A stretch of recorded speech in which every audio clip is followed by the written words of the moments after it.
Você já imaginou um mundo onde o caçador de piratas mais temido, Roronoa Zoro, não empunhasse apenas suas 3 espadas, mas também o poder devastador de um deus? E se o homem que sonha em se tornar o maior espadachim do mundo tivesse em suas mãos a capacidade de invocar raios, mover-se a uma velocidade suprema e se tornar um ser intocável pela maioria das pessoas? Por anos, especulamos sobre o que aconteceria se um dos chapéus de palha comesse uma Akuma no Mi diferente. Mas e se dessa vez fosse a fruta do trovão e o usuário fosse ninguém menos que Roronoa Zoro? Como a história de One Piece que conhecemos e amamos seria virada de cabeça para baixo? Como o destino do bando do Chapéu de Palha mudaria? E, o mais importante, como o mundo reagiria ao surgimento do espadachim do trovão? Bom, diante disso, eu só lanço aquela perguntinha.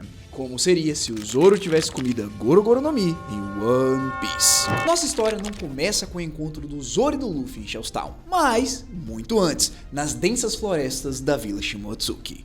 Um jovem Zoro, ainda aprendiz no dojo de Koshiro, passava seus dias treinando incansavelmente e sonhando em superar sua rival de infância, Kuina. Em uma de suas sessões de treinamento solitárias, enquanto aprimorava seu estilo de 3 espadas, ele tropeçou em algo peculiar. Quando reparou, era uma fruta, mas não uma comum.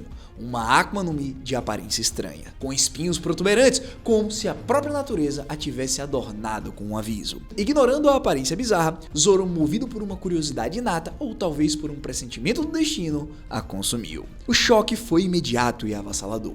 Uma energia bruta e indomável percorreu pelo seu corpo e antes que pudesse compreender o que tinha acontecido, um raio crepitante irrompeu de suas mãos, incinerando uma árvore próxima. Assustado, mas intrigado, Zoro correu de volta para o dojo, onde Koshiro, com sua sabedoria tranquila, explicou que o jovem havia consumido uma Akuma no Mi. Aparentemente um tipo Logia, que lhe concedia o poder dos raios e do trovão. Apesar do novo poder, Zoro permaneceu focado em seu objetivo original, tornar-se um espadachim mais forte para superar a Kuina sem depender de uma nova habilidade. Os anos se passaram, mas, infelizmente, a tragédia da morte da Kuina atingiu o dojo. Diante disso, com a Wado Ichimonji em suas mãos, Zoro partiu, tornando-se um caçador de piratas infame, enquanto perseguia seu sonho de ser o maior espadachim do mundo. Sua reputação crescia, mas agora, além de sua maestria com a espada, sussurros sobre um caçador de piratas envolvido em raio começaram a circular. A eletricidade se tornou uma extensão natural da sua vontade, um escudo e uma arma que ele podia invocar em um piscar de olhos. Foi assim que ele se viu em Shells Town, capturado pelos marinheiros de Harumeppo enquanto tentava salvar uma garota.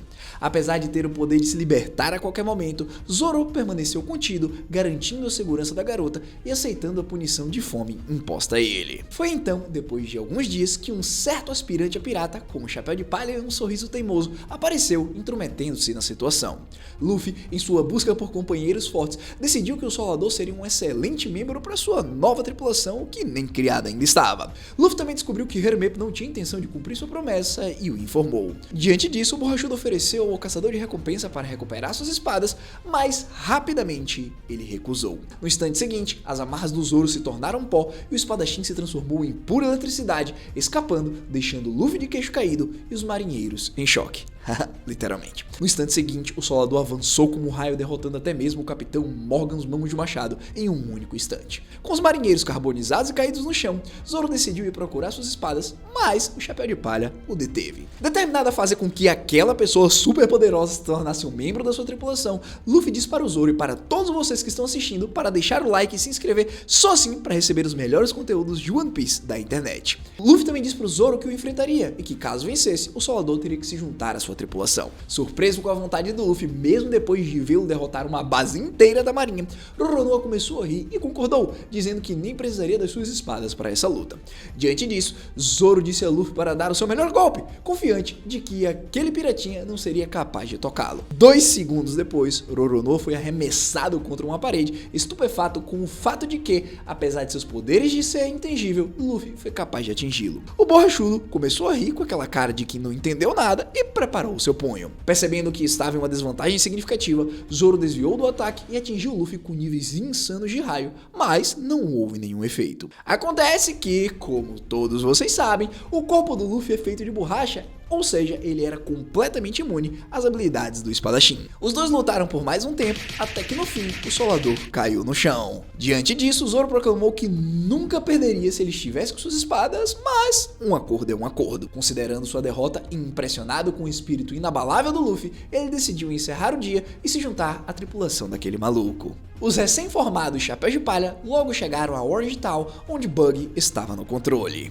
Infelizmente para o palhaço, absolutamente ninguém do seu bando teve chance contra os poderes do Roronoa. E também diante dessa situação, Luffy mal precisou levantar um dedo sequer enquanto seu companheiro passava o raiozão em todo mundo. Seguindo, os dois recrutaram a Nami e logo partiram para a Vila Syrup, ganhando outro companheiro, vulgo Usopp, e também o navio Going Merry. Assim como em Orange Town, absolutamente ninguém naquele lugar era páreo para as esgrimas do Zoro, combinada com suas habilidades de relâmpago. Fora que eu também vou dar o crédito pro Luffy por ele ter derrotado o Captain Kuro. Foi apenas no Baratie que Luffy finalmente encontrou seu superior. Depois de dizimar Don Krieg, o espadachim ficou cara a cara com seu objetivo, o maior espadachim do mundo, Drockley Mihawk. Assim como originalmente, Zoro o enfrentou apenas usando suas espadas, enquanto Mihawk o provocava usando sua lâmina minúscula, a famosa faquinha de corta-pão. A batalha progrediu e Zoro estava claramente perdendo. Foi só então, quando Mihawk perfurou o Zoro perto do seu coração, que ele finalmente usou seus grandes trunfos. O corpo do Solador começou a brilhar e em um flash de relâmpago ele apareceu atrás do Chichibukai, tentando atacá-lo. Mihawk, apesar de ter sido pego de surpresa, foi rápido em usar a Yoro para bloquear o ataque direcionado às suas costas. O espadachim deu um passo para trás, percebendo que estava enfrentando um usuário de Akuma no Mi. O Zoro, na sequência, disse que não pretendia usar seus poderes de Logia naquele duelo, pois queria que a luta fosse puramente sobre espadachins, mas percebeu que seu oponente era muito forte para se conter. Tudo que o Mihawk fez foi sorrir enquanto seu Busoshoku começava a envolver a sua lâmina. Essa foi a primeira vez que qualquer um dos Chapéus de Palha, incluindo o Solador, viu como o Haki era usado pelos seus oponentes. Takanami elogiou o Zoro por forçá-lo a usar Yoro, mas disse a ele que o resultado ainda seria o mesmo. Inseguro sobre o poder que o Corsário estava exibindo, o Solador partiu para um ataque frontal, impulsionado pela velocidade da sua fruta. A ideia era avançar com um raio através do Mihawk, mas a lâmina suprema o atingiu primeiro. Quando Zoro se reformou, havia um corte profundo no seu peito. Ele continuou a se manter de pé, com dificuldades, virando-se para encarar seu oponente com honra. Enquanto Zoro começava a perder a consciência, Mihawk disse a ele que havia peixes muito maiores no mar e que até mesmo Logias poderiam ser derrotadas com Haki. Diante disso, o maior espadachim do mundo guardou sua lâmina, optando por não terminar o ferido Zoro e concedeu-lhe outra chance, dizendo-lhe para ficar ainda mais forte. Após o arco do Baratie, Sanji se juntou à tripulação enquanto o Solador se recuperava dos seus ferimentos. Uma vez curado, Roronoa começou a treinar sua esgrima junto da sua Akuma no Mi. Ao mesmo tempo, tendo sentido o impacto do Haki em seu corpo, ele começou a tentar descobrir o que esse poder realmente era. Na sequência, a tripulação logo chegou a Long Park, e tudo aconteceu muito parecido com a linha do tempo original, exceto que o Zoro rapidamente deu conta do seu oponente. Ao mesmo tempo, Luffy também começou a ter uma noção do que o Haki realmente era. Diante disso, Arlong foi completamente esmagado. Seguindo para Logtown, aqui, o Zoro ganhou a Sandekitetsu e a Yubashiri. Mais coisas aconteceram e o Luffy acabou sendo capturado pelo Bug. Infelizmente para ele, Zoro simplesmente avançou com um raio até a plataforma de execução, libertou o Luffy e dizimou o palhaço, deixando o pobre Dragon sem motivo para aparecer. Com isso, a tripulação escapou e seguiu para a Grand Line. Nesse ponto, uma mudança significativa ocorreu. Em vez do Luffy, Zoro era considerado o membro mais forte da tripulação e tinha a maior recompensa. Dragon ainda interveio para impedir o Smoker de capturar o filho, embora fosse duvidoso que o Zoro tivesse permitido. Depois, os Chapéus de Palha seguiram para a Grand Line, onde encontraram Crocus e Laboon. Eventos semelhantes à nossa história original aconteceram, mas a principal diferença é que o Zoro e o Luffy perguntaram ao ex-pirata Roger o que era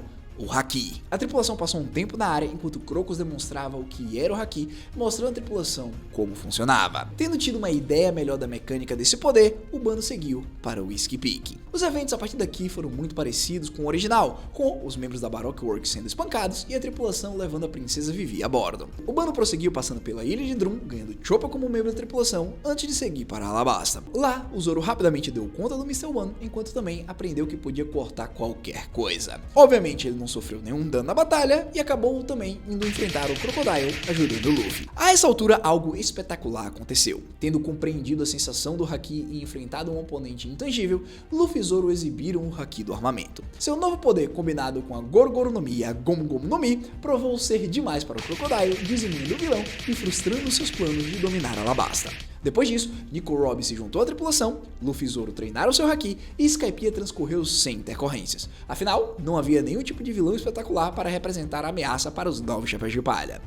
Eles mais tarde encontraram o Aokiji, só que dessa vez Luffy e Zoro foram capazes de durar muito mais contra as habilidades do Almirante. Só que, vamos ser sinceros, né? Claramente, eles foram derrotados, só que por sorte, Kuzan resolveu poupá-los. Seguindo, tudo é semelhante à linha do tempo original, até que Kizaru e Kuma aparecem. O momento da verdade acontece quando a tripulação é enviada voando pelo Kuma, um após o outro, só que dessa vez o Salvador consegue evitar os ataques do bucaneiro até o fim. Apesar do fato de que o Zoro é um usuário de Logia e ele e o Luffy são capazes de usar Haki do armamento, eles ainda não têm nível de vencer aquela dupla. Ou seja, assim que o Luffy estava prestes a ser enviado voando pela fruta da pata, Zoro se agarra a ele e os dois são arremessados pelo céu até a Amazon Lily. Quando os dois aterrissam, o espadachim está extremamente ferido e inconsciente, com apenas Luffy de pé. O capitão, sabendo onde estavam, esconde seu imediato em uma caverna, enquanto os eventos em Amazon Lily acontecem sem nenhum problema. Depois de apaziguar Boa Hancock de maneira bem fácil, Luffy verifica a condição do seu Nakama. Só que quando chegam lá, Zoro aparentemente tinha esquecido do seu amigo e, sem surpresa, ele estava de pé e bem alimentado através da sua caça antes que o Luffy o encontrasse. A tribo Kuja, abrindo uma exceção, permite que os dois permaneçam na ilha até que o Chapéu de Palha descobre sobre a captura do Ace. Ao ouvir que seu irmão está sendo mantido em Impel Down, Luffy e Zoro partem e se infiltram na prisão. As batalhas contra o Magellan são evitadas graças à incrível velocidade do espadachim. Os dois rapidamente se encontram com Ivankov e logo chegam ao fundo da prisão, libertando Crocodile e Jinbei, porém, infelizmente, o Punho de Fogo já havia sido mandado para Marineford. Diante disso, eles partem, só que dessa vez, os dois aterrissam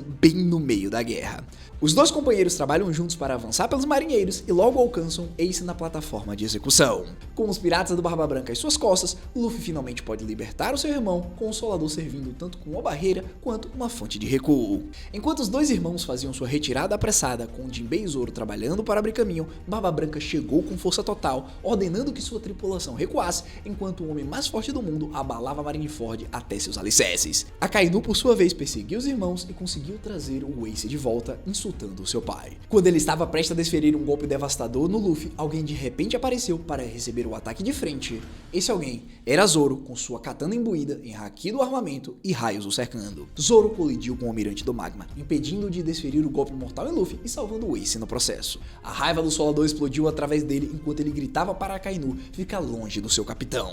O Haki do Conquistador de repente saiu dele, varreu o campo de batalha, enquanto nocauteava todos os marinheiros próximos a ele. Ace apareceu no instante seguinte e atingiu o Almirante para afastá-lo do Luffy, enquanto Vista e Marco também vieram defender os dois. Barba Branca também logo chegou, enfurecido, e esmagou Akainu brutalmente. Recuperando-se do impacto do ataque, Zoro, Ace e Luffy apoiam Nigate e seus comandantes, prosseguindo para devastar ainda mais a ilha. Em uma reviravolta chocante, Barba Branca e sua tripulação conseguiram se defender a tempo suficiente para Shanks chegar e, por fim, a guerra devastadora. Com isso, os piratas Barba Branca escaparam de Marineford com suas vidas, tendo salvado Ace, porém, com Newgate em seu leito de morte, afinal, seus ferimentos começaram a cobrar seu preço. Diante disso, o lendário pirata chamou seus comandantes para perto dele e afirmou que Ace teria que carregar o manto de capitão. Ele também disse ao Punhos de Fogo que ele levaria adiante o legado dele e o de Roger. Com isso, Barba Branca fecha seus olhos para sempre, enquanto notícias se espalhavam pelo mundo de que o Yonkou havia perecido e que Ace havia assumido o manto de se tornar o Imperador do Mar. Agora, percebendo que precisavam ficar mais forte, Zoro, junto do Luffy, começaram a treinar. Claro, isso depois de enviar uma mensagem oculta para seus companheiros de tripulação, afirmando que eles se encontrariam em Shabold 2 anos e meio depois. Durante os eventos do Time Skip, Zoro treinou com o Vista e com o Ace para desenvolver ainda mais sua esgrima e aprender a usar seus poderes de Logia. Enquanto isso, Luffy aprendeu com os outros piratas Barba Branca e seu treinamento os levou a alturas sem precedentes. 2 anos se passaram e ambos os Chapéus de Palha dominaram o Haki do armamento e da observação e também despertaram o Haki do Conquistador. Só que logo eles receberam a notícia de que outro pirata havia recebido o título de Imperador do Mar. Don Quixote do Flamingo havia derrotado Trafalgar Law e usado a Ope Ope no Mi para obter a imortalidade, efetivamente aumentando a aposta para se tornar um dos piratas mais fortes do mundo. Ele tinha rompido seu acordo com Kaido, enfurecendo o Rei das Feras, e desenvolveu sua própria facção. Ao ouvir os eventos recentes, Ace pretendia ir para a ilha de Whole Cake para fazer um acordo com Big Mom para formar uma aliança ou de alguma forma roubar o Road Poneglyph. Luffy e Zoro, por sua vez, escolheram ir para o arquipélago de Shabold para se encontrar com o resto da tripulação, enquanto ao mesmo tempo Kaido se moveu para se vingar de Doflamingo por traí-lo. Depois de se reunirem, os Chapéus de Palha tomaram a decisão de apoiar o Ace na potencial luta contra Big Mom. Os eventos atuais enviaram tremores pelo mundo em uma mudança sem precedentes. 4 dos 5 imperadores possivelmente se enfrentariam, enquanto os piratas do Ruivo permaneceram nas sombras sem nenhum plano aparente para participar dessa guerra. Enquanto isso, a marinha nomeou Akainu como seu novo almirante de frota, Garp e Sengoku se aposentaram, Barba Negra estava tramando seus próprios esquemas nos bastidores, já que o seu plano inicial de obter a Gura Gura no Mi havia falhado. Seguindo antes de se encontrar com Ace, a tripulação do Chapéu de Palha foi abordada pela Germa Double Six. Os eventos se desenrolaram muito parecidos com a linha do tempo original, com Sanji sendo usado como moeda de troca e uma tentativa da Big Mom de tentar ganhar mais poder através da tecnologia do Germa. Com o cozinheiro tendo deixado a tripulação, os Chapéus de Palha se encontram com Ace, dando-lhes ainda mais motivo para ir para Whole Cake para recuperar seu companheiro de tripulação.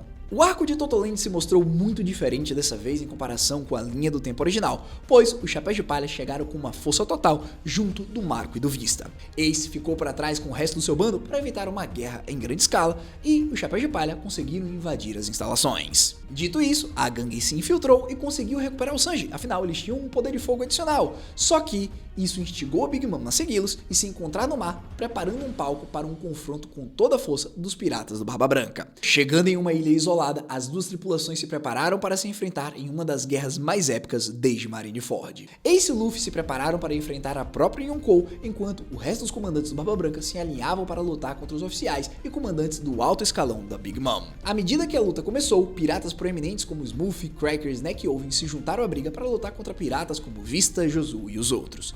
Zoro, por sua vez, partiu para lutar contra o Katakuri em uma tentativa de testar sua coragem contra o comandante mais forte daquela imperatriz. Essa luta se tornou-se um teste de haki e também um teste de poder entre uma paramécia incrivelmente forte e um espadachim Logia. Katakuri exibiu toda a extensão de seus ataques devastadores. Infelizmente para o General do Doce, depois de muito tempo, ele recebe um ataque cortante envolvido em haki e em raio e o faz finalmente cair com as costas no chão. Katakuri percebe se aquele é o imediato, o capitão deve ser muito interessante, por isso jurou que no futuro ele gostaria de poder lutar contra eles novamente. Dito isso, a jornada do Zoro com a Gorgoro no Mi o levaria a alturas inimagináveis. Sua maestria com a eletricidade combinada, sua esgrima lendária e um haki do conquistador que agora se manifestava com descargas elétricas o tornaria uma força imparável. Ele seria o pilar inabalável do Chapéu de Palha, o braço direito do rei dos piratas, Monkey D. Luffy. Sua presença alteraria o curso de inúmeras batalhas e seu nome seria sussurrado com reverência e medo em todos os cantos do mundo.